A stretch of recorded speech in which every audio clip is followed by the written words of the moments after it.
Hello, my friends. I am Dr. Ron Hammond. I'm a professor at Utah Valley University. I've been teaching for over 30 years now at different colleges and universities. I want to teach you how to graduate UVU quicker and richer. And by the way, this will probably apply to any college or university that you go to. This is part one of a couple of parts that will teach you how to graduate quicker and richer. First, we'll start with a pop quiz. About how many years does it take the average United States student to earn a 4-year degree? That's called a bachelor's degree. It takes an average of 6 years according to the National Center for Educational Statistics. Why is it taking so long?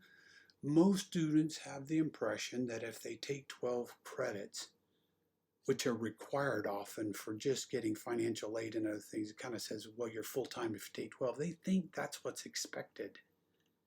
I'm going to teach you how, with 8 strategies, how you can graduate quicker, sooner, and richer without having spent as much on tuition and fees, and with making money with your college degree, university degree, sooner. So here are those 8 strategies. Strategy number 1, take 15 or more credits each semester. Why would you want to do that? That's a lot of effort on your part, and it's a heavier burden. Well, let's consider 2 students. They're hypothetical students.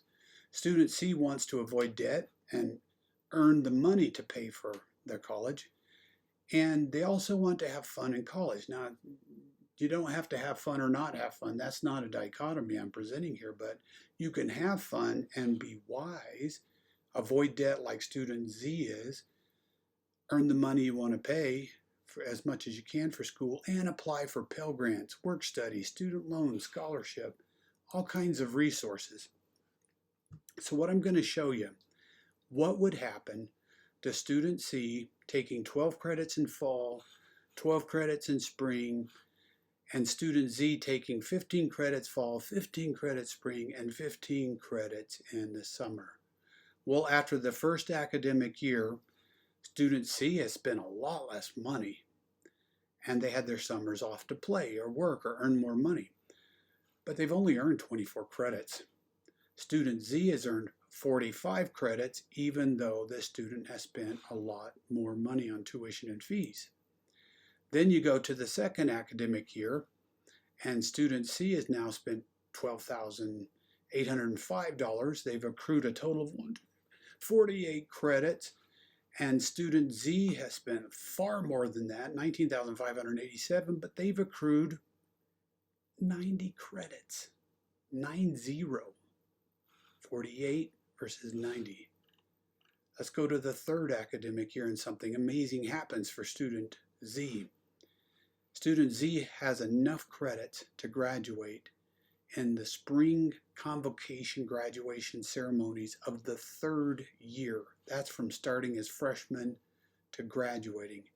They have spent $27,000 more dollars, $27,210, but they have a job and they're making $14,000 every 4 months or so.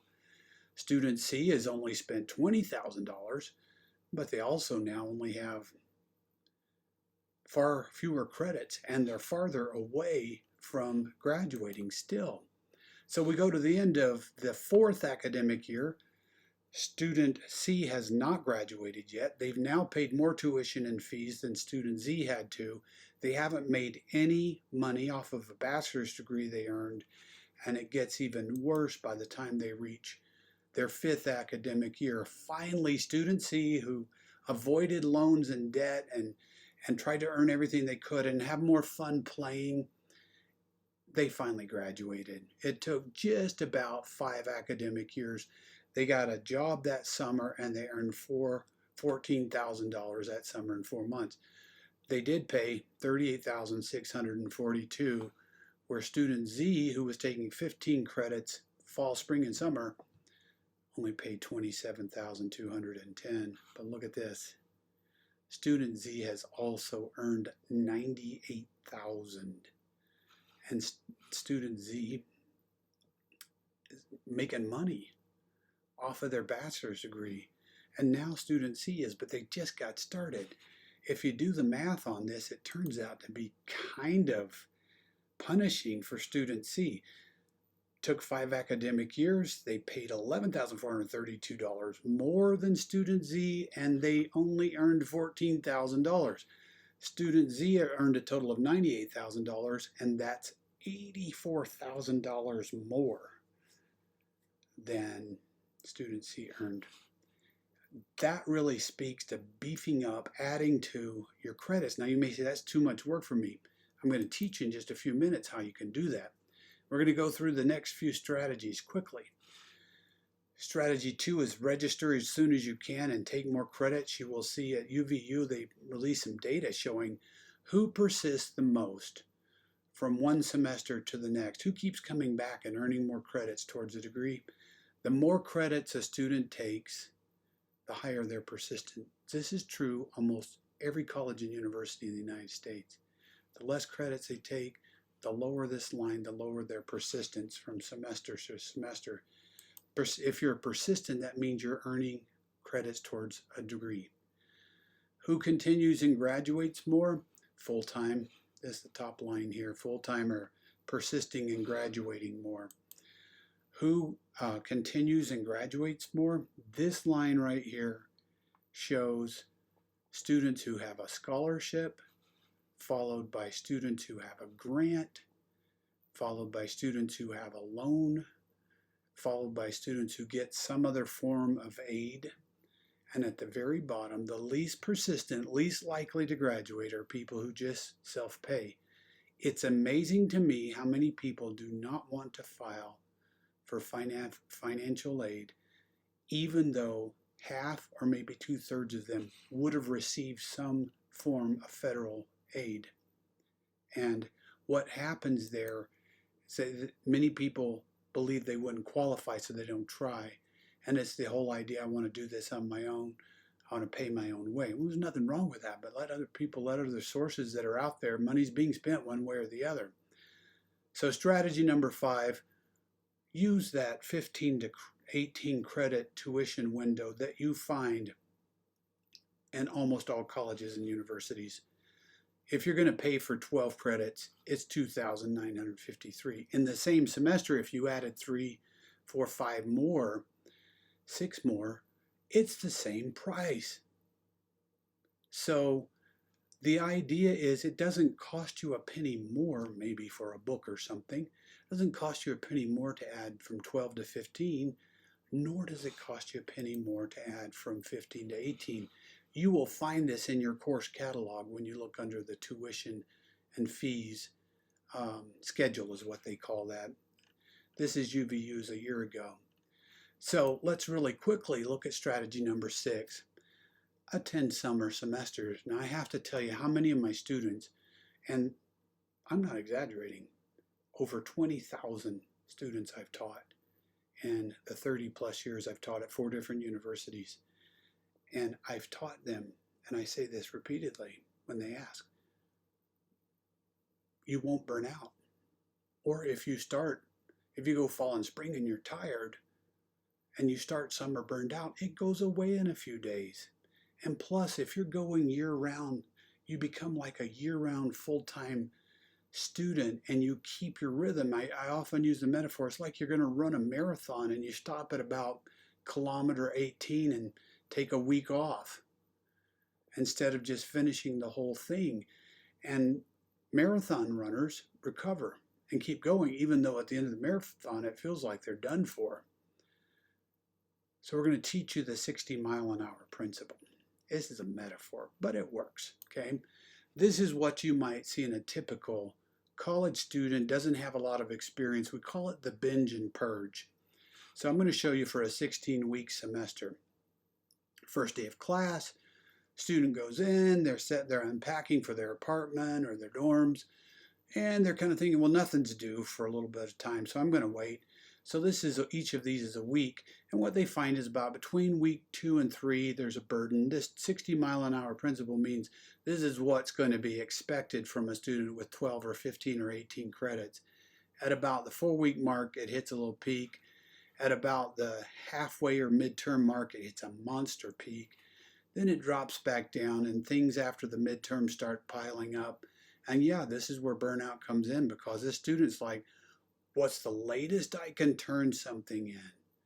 And I'll do it. And then around midterms and around the final, their grade plummets from a B to a C or an A to a B, because they're just exhausted. It's that I will sit down and I will memorize everything I can, and I'll go in there and I'll be happy to get a C. And that large scale information memorization drains the brain, right? So here's a different approach. It's called the 60-mile-an-hour principle. Of course, absolutely, yeah, there's going to be the same rhythm of demand that's on you over 16 weeks. It's a little higher third week, peaks around here in the fourth or fifth, hits a really high peak in the midterm, another peak over here, another one, and then finals. And this student has a different point of view because, number one, they've avoided burnout.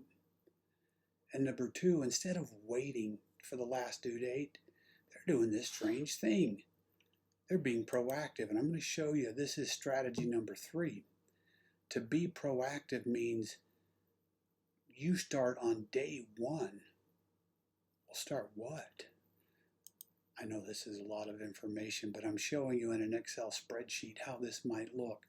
Let's say this student has 1, 2, 3, 4, 5 classes, each are 3 semester credits, and after meeting all their classes and getting all their syllabus, they type up what's due and when in each one of the classes. Now, the most important part, you type it up and you say, oh my gosh, that's a huge load. If I tried to sprint into that at any time in the semester, it'd be overwhelming. But what if you started on day 1 and you ask each professor, can I turn some of this in early, or do I have to wait for the exact due date? It doesn't really matter if the professor says early or wait, because you can go ahead and complete things that can be done and save them and then submit them on time. Every one of these that I've highlighted, and this is a hypothetical course schedule for a student, every one of these that have this different color font can be done early. And so from day 1, you start. I had a graduate school course in gerontology and recreation. I asked the professor at a Research 1 fairly rigorous university, how soon could I turn that in? The professor said, what do you mean? And I said, I'd like to turn this in 2 days. And he said, it's a 10-page paper. And I said, well, I'll turn it in and it'll be quality. And I turned it in and got an A on it. But within 2 days, that monster big piece of a semester requirement was done. And what I'm showing you now is a highlight pattern showing you how you can start knocking things off, not waiting and trying to speed up in times of intensity, but knock things off as fast as you can. I showed you this entire course that does not allow you to complete anything early. This is typical for mathematics, algebra, and types of courses like that. But look, you can still get the other 4 courses, and you can knock a lot of things off, and you can keep going. And this is how you make midterm a little more pleasant, and you make your finals a lot more pleasant. And then I'm just going to show you this last one. If you're going to take 18 credits, you want to take a mixture of the ones that you're better at and the ones that are more challenging to you. And there's no tuition fee, rate difference, anything between 15 and 18 credits. So what you want to do is add a course that isn't the most demanding course you'll ever take in college, that you might be able to work quickly towards finishing early.